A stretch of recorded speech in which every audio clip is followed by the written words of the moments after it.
5, 4, 3, 2, 1. Welcome to Is This? Is This? Well, we can't even say it. We can't say it on YouTube. Oh, right. The ITE. ITE podcast.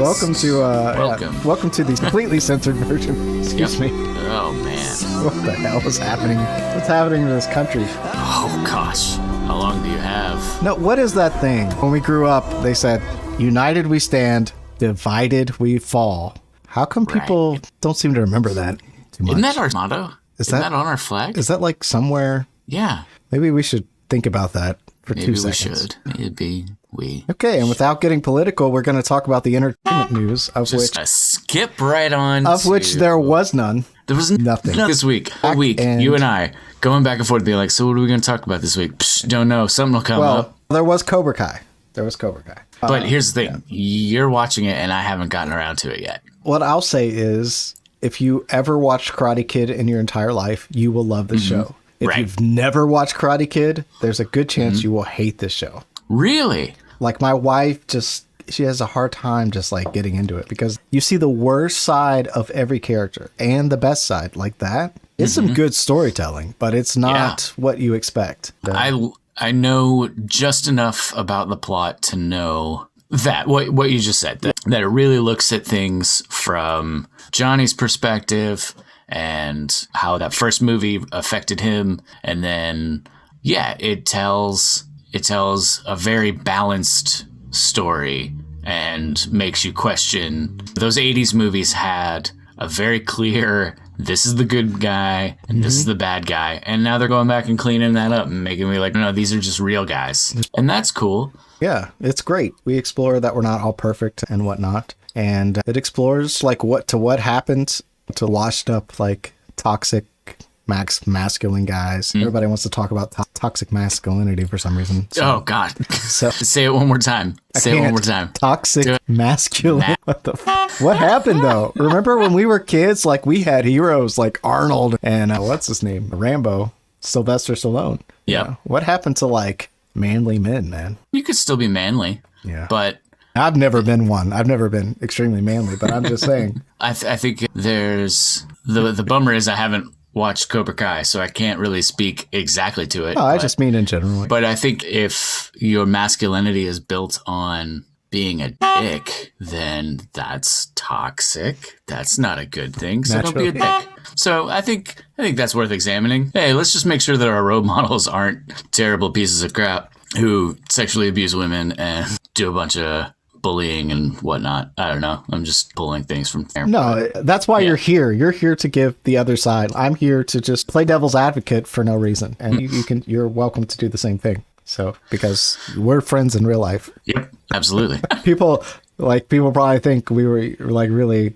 angry with each other on the last podcast. Oh. So the show's good. I should start watching, correct? Yes. Yeah, you should. Yeah. I just found out about it like last year or something. When it first came out, it was on the YouTube TV, and I just wasn't in a place where I was gonna pay for another subscription. But now that it's on Netflix, something that I already paid for, I'm gonna dive in. But it's just the opportunity hasn't presented itself. We've got our list on the fridge of the shows that we're gonna knock out. And look, True Detective season 3 is still on that list. I got to get through that first. I'm kind of done with cop shows. I'm done with cop shows and hospital shows. Oh my goodness. Yeah, I had to give up on hospital shows. Yeah. I did go back and rewatch ER relatively recently. I didn't go completely back, like to the beginning.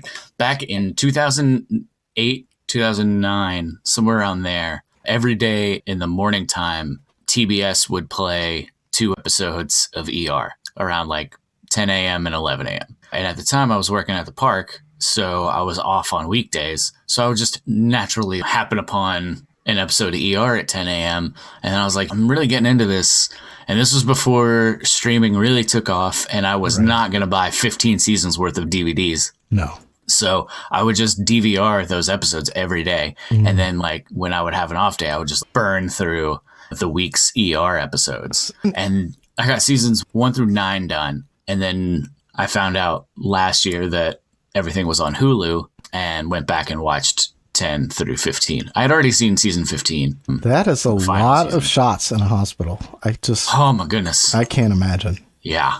Yeah, a lot of tragic stuff going on there. Thinking about the idea that Grey's Anatomy has been on for 20 years or something like that. So are both of these shows are essentially a telenovela in a hospital, am I right? I don't know. I definitely think that Grey's Anatomy has more of that, like, they really push that romantic angle where it's a part of ER, but ER is a lot more about the interpersonal stuff within the ER, and it's very patient driven. And of course, like, you're going to have at least 2 trauma events every single episode. Okay, so it's just like, it's hospital action if there's a... Yeah, pretty much. Yeah. And a ridiculous amount of helicopter accidents. Just like every couple of seasons, there's a random helicopter accident. There's one guy who gets his arm cut off by a helicopter, and then 2 seasons later, gets crushed by a helicopter. Helicopters hate Paul McCrane. That's really tragic. Yeah. Let's get back to Cobra Kai. I want to explore some of the themes, I guess. Okay, well, go nuts. First off, my brother's watching it. He called me the other day to basically say, you need to start watching this show. Yeah, you need to watch it.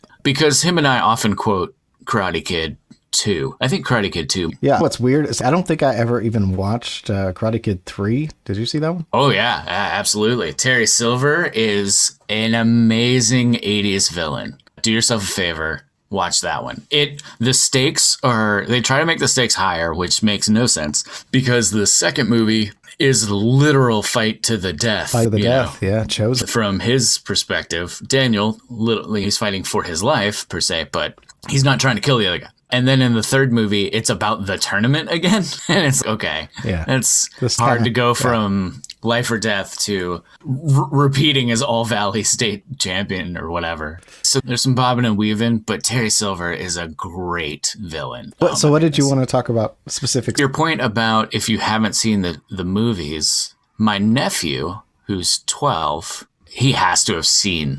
There are just so many references to it and even shots of it. And if you are a person that's turned off by media that's obviously dated, then you're like maybe you're a younger person. I don't know how many of you are listening to this, but if you're a younger person, then you may be turned off by just the dated references. You know what I mean? So I guess the main idea I want to explore with you is the idea of nostalgia shows. Like things that are directly just trying to hit you in the nostalgia feels. Yeah, and this would be one of them. However, I think it does an excellent job. Like, the storytelling to me is great, but I can see how from an outsider point of view, like I said, the dated references and the maybe not so great acting of some of the main characters. Okay. So, yeah. Okay.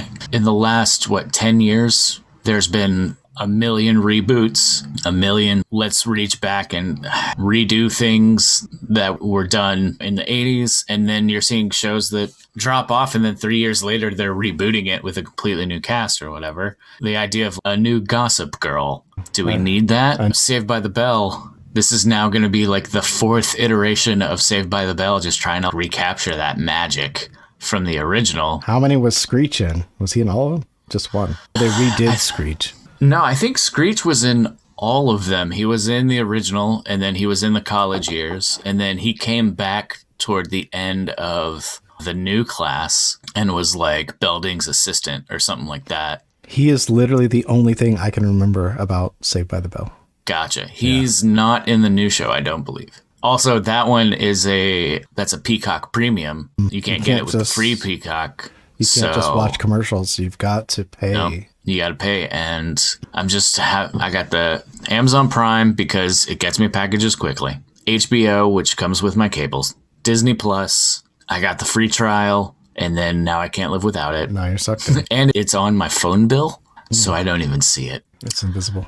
Hulu, I got bundled with my Spotify Premium because I need my music, and I need my music to not have commercials between it. And that's it. So far. Oh, and Netflix, which my wife pays for, so I don't see it. So it's invisible. Yeah. That's a lot, though. That's a lot of services. That's a lot. If you're paying for cable in addition, that's a lot. So then adding Peacock, which when I already pay for cable, which gives me the NBC, and CBS All Access, which I already pay for cable, and I got the CBS. Would I love to watch Jordan Peele's Twilight Zone? Of course I would. Would I love to see the new Picard show? I didn't I remember watching Star Trek The Next Generation as a child, but I would be intrigued, but it's not elemental to who I am as a person, whereas Star Wars is. Yes. Yeah. I feel the same way. Star Wars is essential. And I think we went over this. I think we made some good points last time about why Star Wars is still important and relevant, even though it's not technically the best. You know what I mean? So if you haven't listened to the last podcast, we go serious and we go deep. Make sure you listen to that episode as well. And I'm gonna go ahead and say, listen to all of them. Why not? Listen to all the podcasts. Right, listen to all of them before they get taken down. Oh my God! It's just on the YouTube. They'll get taken down from YouTube. Yeah, but they might get. Yeah, we might have to re-upload them edited. They got a lot of rules over there on the YouTube. A lot of censorship. Let me put it this way: a lot of words you can't say that you can't say if you want to make money.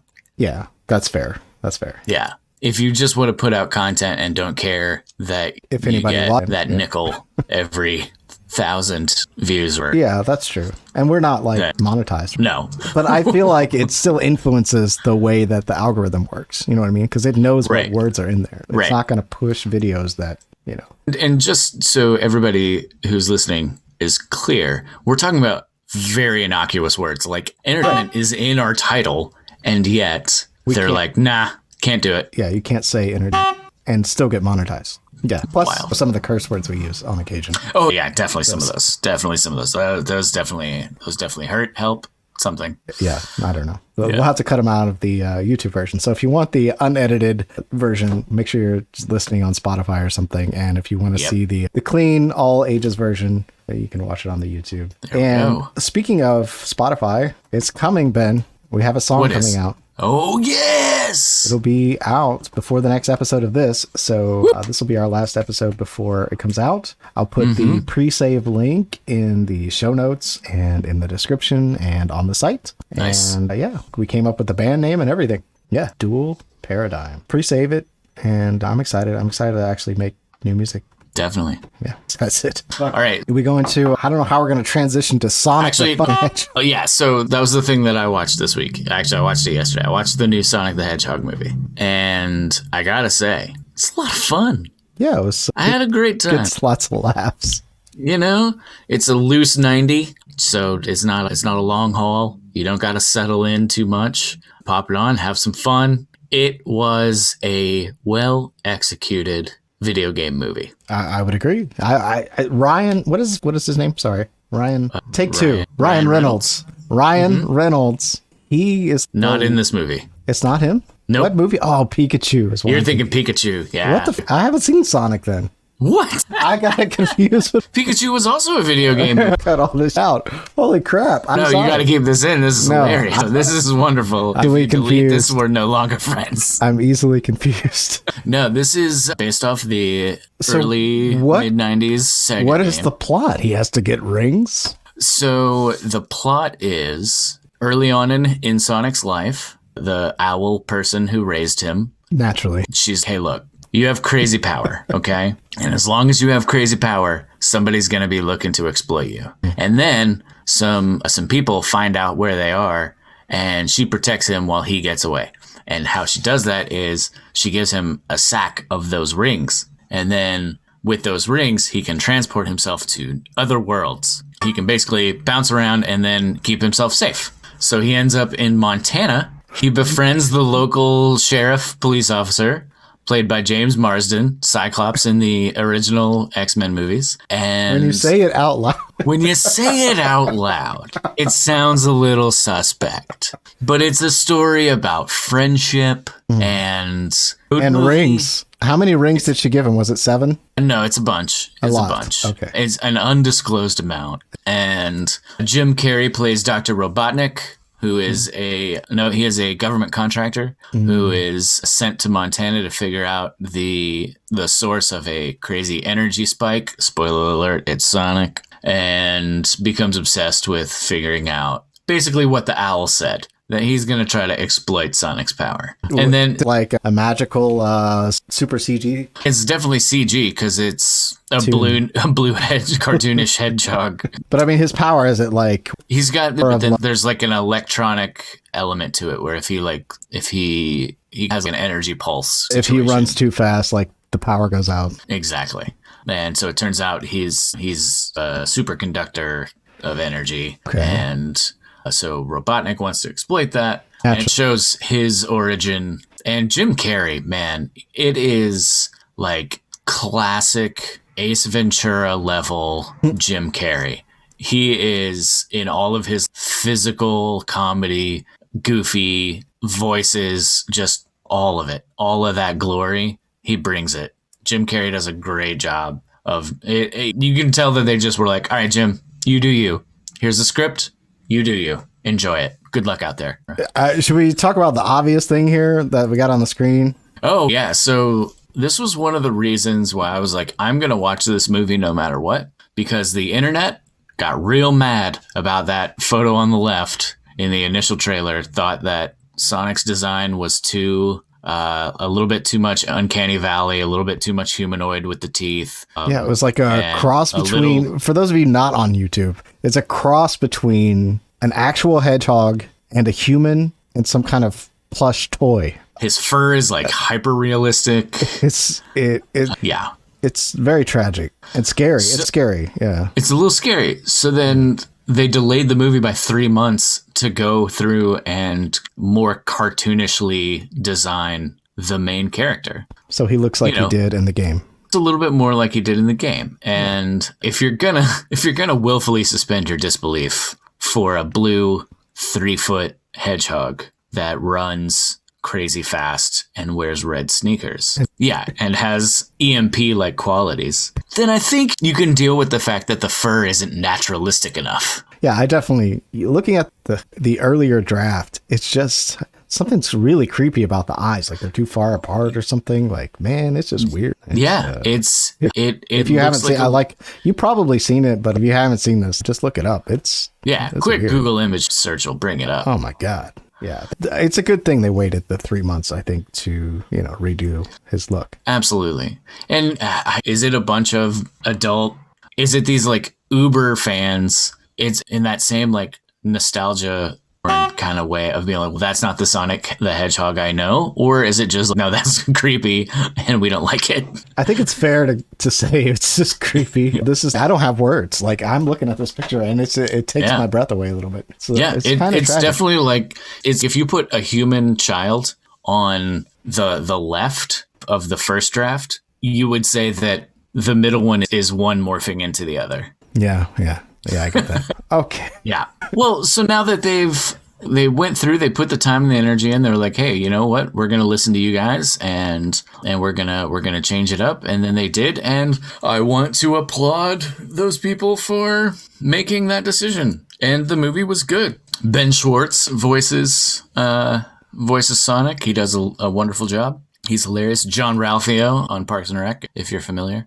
No. I know I should have watched it based on just the amount of times people say you should watch it, but I don't know, man. Like, there's just something about it. I can't. I don't know. Yeah, you got to push through that first season. Yeah.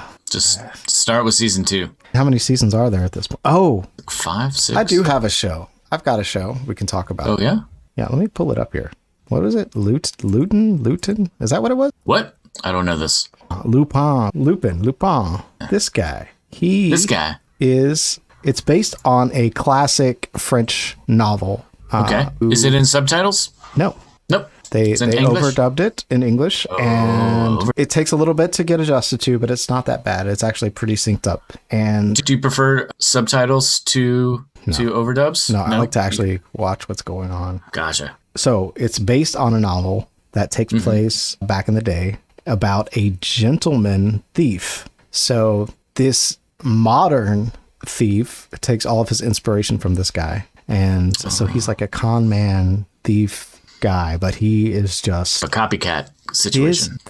He just takes all of his, he's had some tragedy in his life, so all of his positive influence is actually from this gentleman thief. And so he gets his way of being from this book, and it's pretty amazing stuff. Like, we couldn't stop watching it. We're like, what is this? Let's watch this. And then we ended up watching the whole season or whatever they call it. And it's something, man. The writing, how many episodes? Very clever. I think it's only 5 or 6. Oh, okay. It's very short. It's just so well done, written. The character is very advanced. Like some of it's a little unbelievable because they're doing things that like he disguises himself and things like that. So it's just. So would you put it in like a heist genre? For sure. Yeah. Okay. So it's in that like Ocean's 11. Ocean's 11 heist type.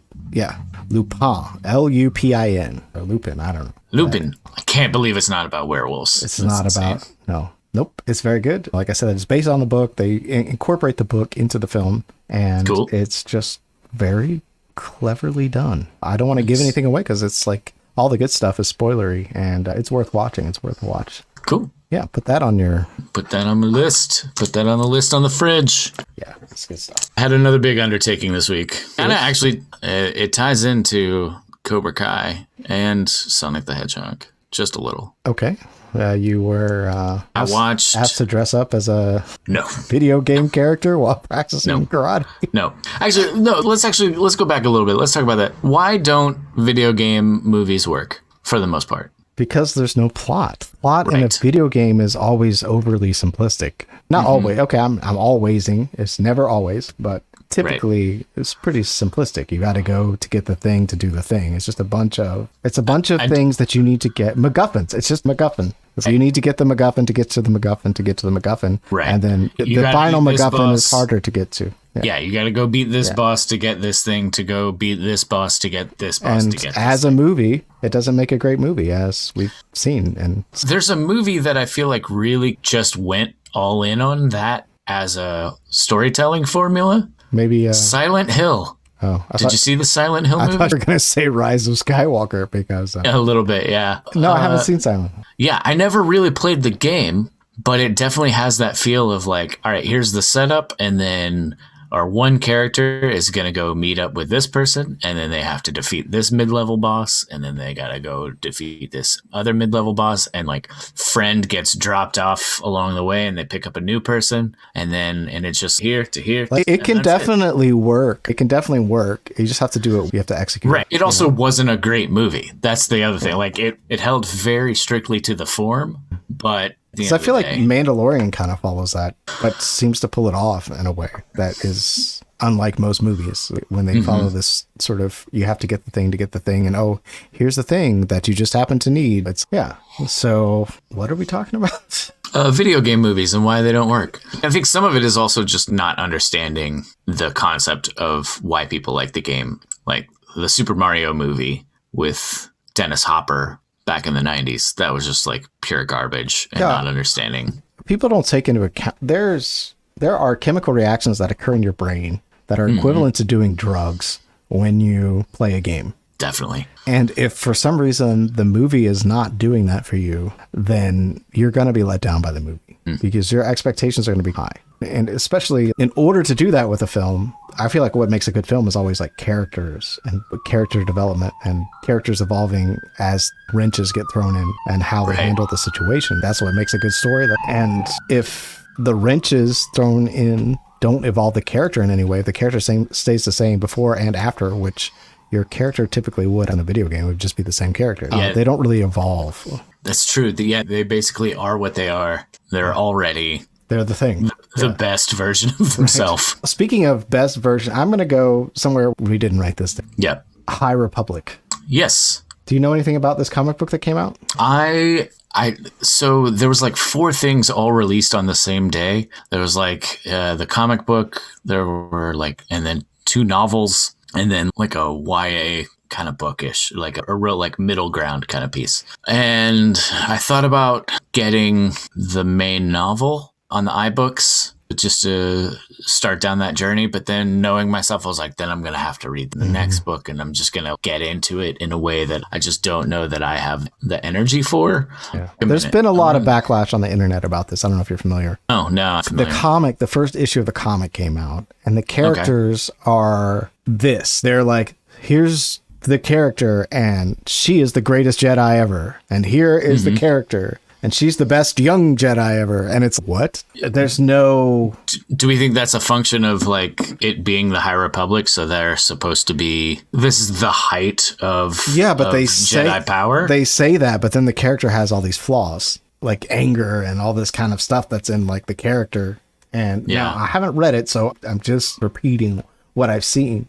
or heard about. So I don't want to. What do you mean? I don't know if I can trust it or anything, but from what I understand, it's hard to. The characters aren't very likable. That's too bad. They tell you what they are, and then they're kind of not. They don't show you the same thing. Yeah, it's not about. Yeah, they don't show you the thing that they're saying that they are. Yeah. Yeah. So it's a little. This is problematic storytelling, is what it is. Yeah, and I think. And this is the comic. This is the comic, which also I believe has some of the same characters as the novel. So interesting. Yeah. But I didn't read it myself. I wanted to read it, and I looked at the cover, and I was just like, this art kind of sucks, and it just looks like a kid's cartoon. Which I know Star Wars is for kids, but like. You know who the fan base is, and it goes all the way up to 40, or 50. I wonder if it's one of those things where it's like, so the comic, maybe they're aiming for a certain age group with the comic than they are. If they're like, okay, if you're an adult, then we expect you to read the novel. I don't know. I have no idea.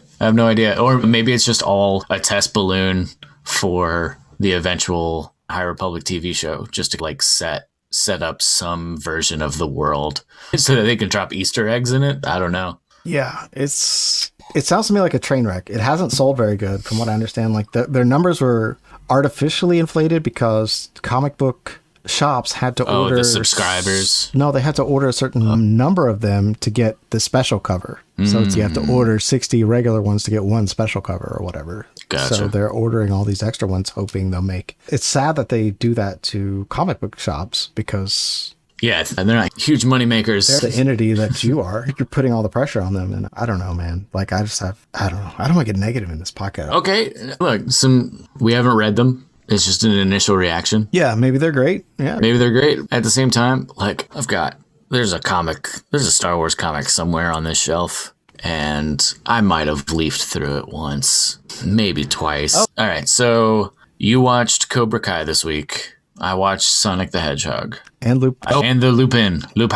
It's worth watching. It's really great. Go ahead. So I also did a full rewatch of the Lord of the Rings special editions this week. Yep, there he is. Orlando Bloom in all of his glory. Wow. Undertaking, man. It was, the special editions add a half hour to the runtime. I think the last one adds 45 minutes. So a 3-hour movie becomes a 3.5. And then Two Towers is just under 4. And then I think Return of the King is 4 hours and like 10 minutes, something like that. That's a lot of... Man, it drastically changes how you plan your day. Because you can't start the movie at 7. You just can't. No. You got to start at 5:30. So then are you going to pause for dinner? Yeah. Are you going to might as well have a super early dinner so that you can watch said movie? I did on... Return of the King Day, I did make second breakfast. So we had breakfast for dinner. Second breakfast was wonderful. And then that informed how first breakfast went. Speaking of breakfast, oh my God, my wife made Thai pancakes last night. All right, yesterday. What does that even mean? It's just a particular type of dough. It's not the same as our pancake dough. It's a little more like, it's got some texture to it. Like I don't know if chewy is the right word, but I would say chewy. Okay. But it's like, does it have a grit to it? Yeah. It's got a little crunch. It's like chewy, but with crunch at the same time. Huh. And you have to cook them in oil. So it's got a little more to it. Like you have to like deep fry them or just like pan fry. Okay. Yeah. So it's like pan fried, like crunchy / chewy dough and with some pandan flavor. It's like a plant. A pandan is like an Asian plant that's in a lot of their dishes. It just has a particular aroma about it. Oh my God. It's so good. It's so good. I was so happy yesterday eating that. Oh, that's wonderful. Yeah. Because we had some not so great Mexican the day before. Yeah. Now, do you put syrup on that kind of pancake? Or is it just, you just go with the natural flavors? I think you might be able to. I don't know. We did not opt for the syrup yesterday. Gotcha. That's a good question. Now, are you a syrup guy in general with normal pancakes? Yes, I am a actual maple syrup person. Yep. Yep. Dig it. Yeah, real maple syrup. And unless it's if it's chocolate chip pancakes, sometimes I'll just go all out. Chocolate syrup. Full-blown dessert pancakes. Am I saying syrup wrong? I'm saying country style syrup. Syrup? I'm showing my get a little syrup. Redneck heritage here. Syrup. Yeah, syrup. I will have your finest maple syrup. Syrup. welcome to the syrup-free podcast. Is this syrup podcast? Yeah, we'll have to come up with something else to call the podcast. So one of the things that I found interesting about watching Lord of the Rings was this was the first time I've rewatched after reading the books. So now I know how much was cut, which for a 12-hour experience total in 3 films, they still cut a lot. But, and I'll tie this back to the whole Cobra Kai idea of constantly rebooting things. Amazon Prime is actively working on a new Lord of the Rings series. So they're going to take, I assume they will just do 3 seasons. That's what makes sense. It makes zero sense per season. Because it was so epically executed. I don't know if it was perfect, but it's up there. High bar. It's a very high bar. Absolutely. If you come in a little short, nobody's going to watch it. You can't be a little below the bar. No. I already have this. And yes, it was made, like, Fellowship came out 19 years ago, 20 years ago, 19-ish years ago. So that's a pretty significant amount of time. Yeah, it's fair. I'm just saying the bar is very high. More time has passed from then to now than time between Return of the Jedi and The Phantom Menace coming out. So that's wild. It's just, it's a classic, and the bar is high. It was superbly made at the time, and they've got to have an extremely... Can you have another angle? Is there enough content in the... There's enough content to really hit some new beats. That I do believe that is true. But at the end of the day, it's the same story. Yeah. It is... It's Frodo and Sam going to take the ring, and then everybody else fighting battles along the way. There's definitely in the books, there's more of this is a defining moment for the 4 hobbits, which takes that each step along the way for them kind of builds them up and builds their character to where at the end, after Mordor has been destroyed, there's some stuff that happens in the Shire and they're able to take care of it without needing outside help. So there's a certain self-sufficiency angle that I think could be explored a lot more. But man, the angle they could explore is the realism of it. Maybe this actually happened somewhere. Maybe this is historically accurate somewhat. I don't know. I don't know if they'll go there. They could be I don't know. What's also interesting, Middle Earth is named that for a reason, I think. You think there's some... I don't want to go too far here. Some seeds. You think there's some seeds? Yeah. You think there's some seeds in there that grow? It could be... could grow into a plant. It could be an alternate explanation of our current time. It could be an allegory to a prior situation. It could be, yeah. All right, and we'll leave it at that. Yeah. It's sad that it's... You know what? As I get older, it's sad that I'm getting more from fictional media than I'm getting from the news, for instance. I feel that way. I know it may or may not be true, but as I get older, I get personal truth from fictional stories. I connect with them more than with history. Yeah. I think there is an element of storytelling within, I don't know, the human experience that touches deeper than most other interactions. How we get to know each other as people is essentially, okay, tell me a story. And then if I tell you a story, you tell me a story, we get to infer, or the storyteller gets to imply certain things about who they are as a person, and helps each of us define who we are to other people, what we aspire to be. All I'm trying to say is storytelling matters. I think you just started a hashtag. For real. When I was going to U of L, there was a guy that came in. There was a group that came in from South Africa that was doing a play. And it was like a joint kind of deal between the university, and a couple of years prior, some people from the school had gone to South Africa and performed the same show with these people, and then they were coming back, or they were coming here so that we could do that same show again. And I met this dude, and just in the course of introductions and, hey, who are you? What's your deal? And he was just like, yeah, I'm a storyteller. And I'm like, excuse me, what? He's like, yeah, I'm a storyteller. Subtitle. And I'm like, that's wild. I love it. Now, to make ends meet, he also had to do some other stuff. And fast food line at rallies.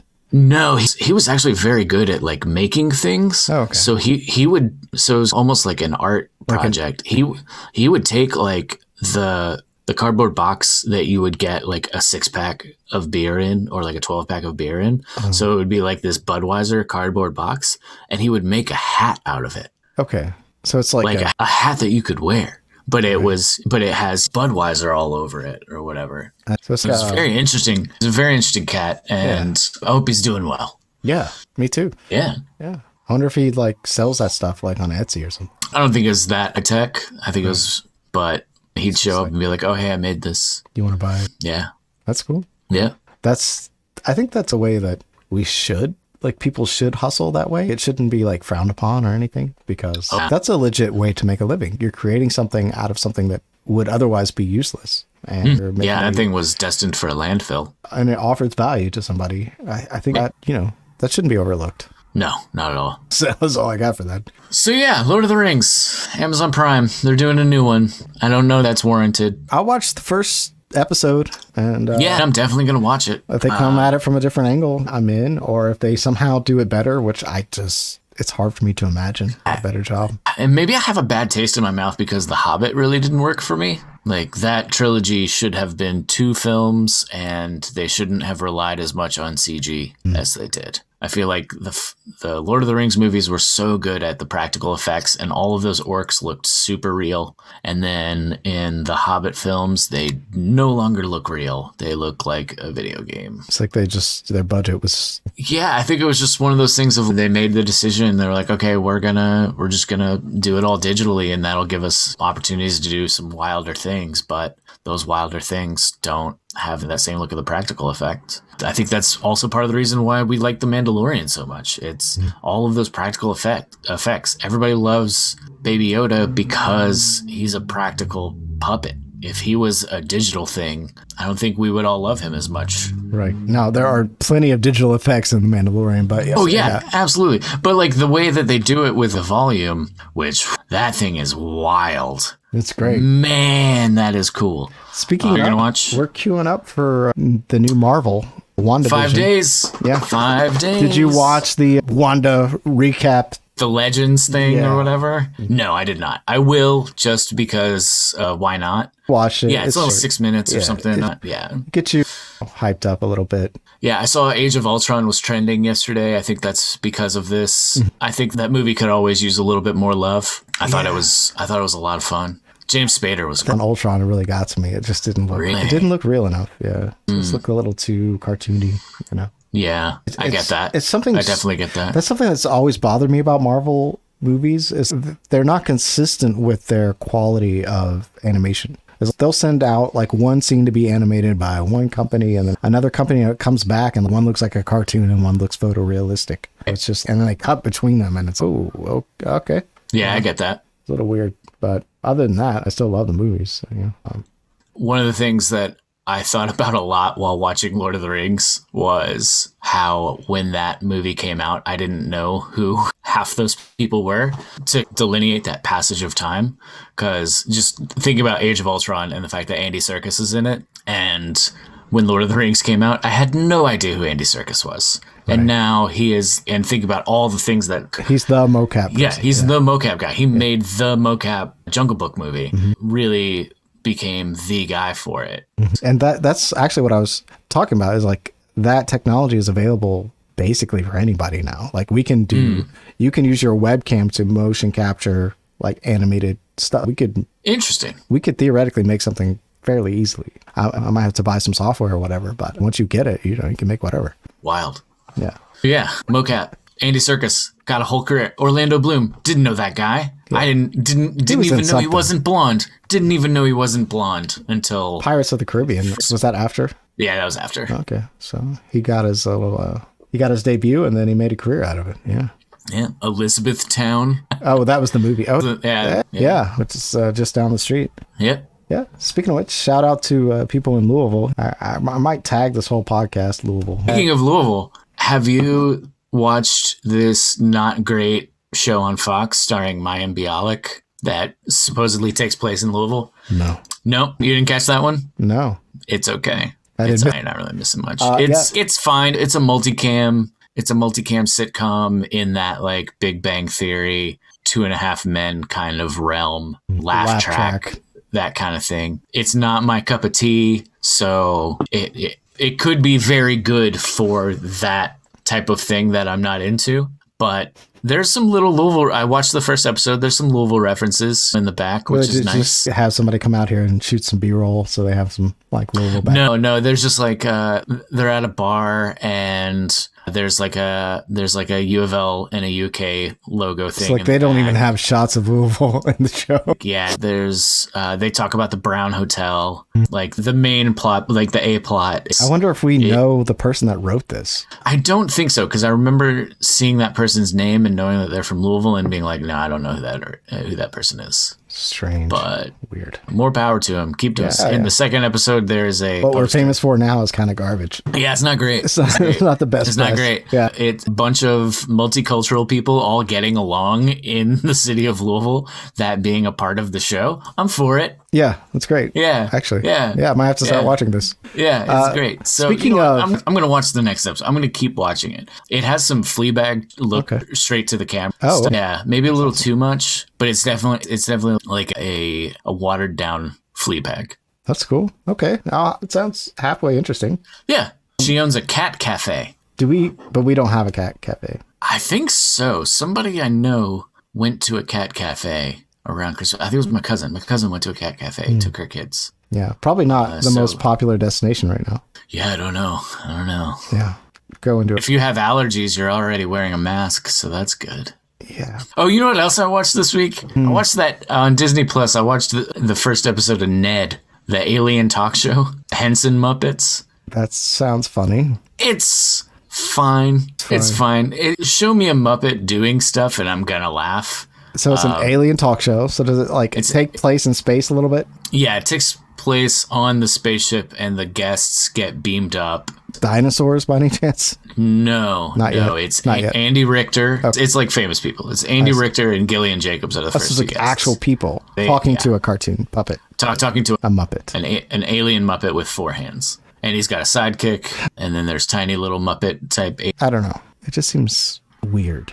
You know what I mean? Weird in the sense of what? Because like Henson stuff, because all Henson stuff is weird. Would you show them the Dark Crystal? 100%. I can't believe that didn't get renewed. Yeah, you would. Yeah, you would. Yeah. Dark Crystal's amazing. Actually, I still haven't seen. I haven't seen it on Netflix. Oh my god, it's so good, dude. It because I wanted to watch the original first, and it just didn't line up timing wise, and then it just got pushed to the back. I've seen the original a billion times, but I wanted to rewatch it so that it was like super fresh before watching. But it's a prequel. It seems like alternate. It's not really like super dependent on the timeline. Yeah, no, it's its own thing. Gotcha. Oh my god, it's wonderful. The movie was wonderful. Yeah, all day long, man. Yeah. And them camel-looking dudes. Oh, yeah, those were great. Camel-looking dudes. Yeah. Yeah. Oh, Mark Hamill plays one of the characters, and Mark Hamill. Yeah. And I also love that on Twitter when he signs things. Yeah. He does MAR and then a picture of a camel. And what are the bad guys called? The Skeksis. Yeah. Oh gosh, I could do that all day. So good. Let's go back to what we're watching next week. We're gonna watch WandaVision, and so make sure if somehow you made it this far in the podcast, make sure you watch next week's, because we're gonna hit spoiler town. Yep, we're gonna go next week. Recap mode. Yeah, we'll have something to actually talk about. I'm struggling. I wish this was more funny. No, this was fun. It was fun. I had fun talking to you. I really enjoy talking to you, but I don't know if anybody enjoys listening. Man, who knows? Who cares? Who knows? Here's what we're doing. We're telling stories, brother. I'm just telling stories. Telling stories. Two guys telling stories. About stories of which are being told to us. It's meta, man. Got that citrine. Yeah. I don't know. It's not working. No. I don't know, man. I don't know if it's a wishing stone or not. I don't know. I'm trying to get some. Throw it all. Use it all. Just the paint at the wall. Yeah. Absolutely. It's whatever. Yeah.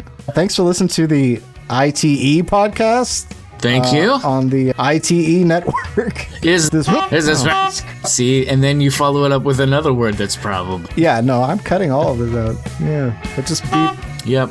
Is this important? yeah, make sure you check your show notes. Listen to our song as soon as it comes out. That's exciting. What else? Yeah, hit us with that like, subscribe.